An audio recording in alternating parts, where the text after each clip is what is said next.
Okay, ito ang question chart. Sabi, Yes. bibisita po ba kayo sa sinihan pag pinalabas ang My Lady Boss? Galing kay Judith.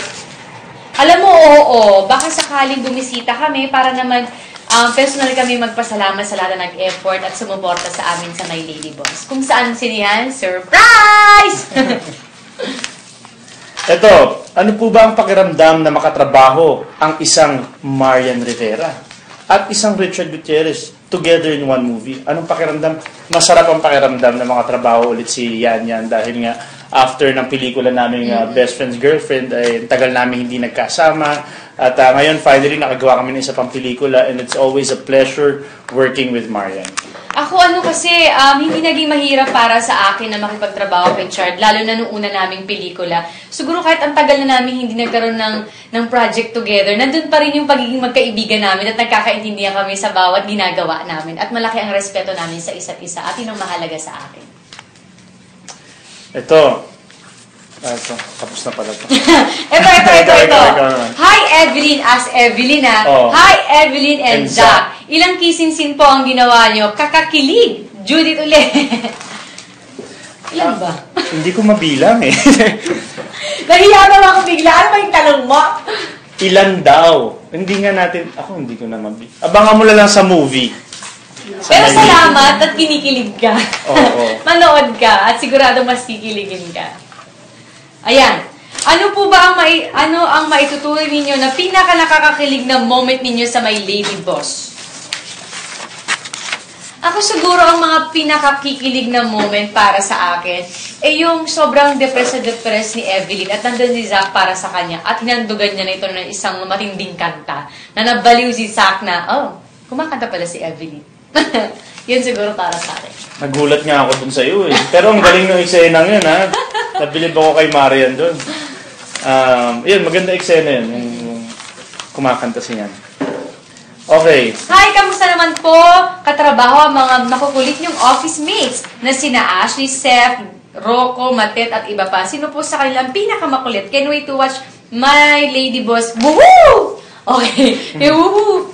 Actually, masarap sila katrabaho, pero ang kasi na nakatrabaho na is si Seth, tapos si Beto. Lahat naman sila, si Ashley, first time, pero napakakalog din. Yun yung maganda yung sinasabi ko, yung mga naging cast namin sa My Lady Boss, talagang inborn na din silang komedyante. Tsaka para silang magabarkada na talaga. Nung pumasok sa set, nung una nagulat ako, parang magabarkada talaga itong mga May term sila dyan, mga harot sila. So parang ang dali sila makatrabaho kasi nga parang lahat good vibes na, lahat maganda na yung samahan. So naging maganda yung samahan din namin sa set, yung pagganap namin sa roles namin. Actually, makikita nila doon, mag-reflect naman yan sa ginawa nating pelikula. At may mga bloopers kami doon sana ipalabas at makikita nyo kung gaano kami kakakulit after ng eksena. Para sa ating dalawa to, una sa'yo. Hello, Marian. Anong pakiramdam at matapos ng ilang linggo lamang ay limpak-limpak na agad ang followers mo sa Instagram? Yan. Nakakatuwa kasi... Ako pa nagsabi sa kanya na...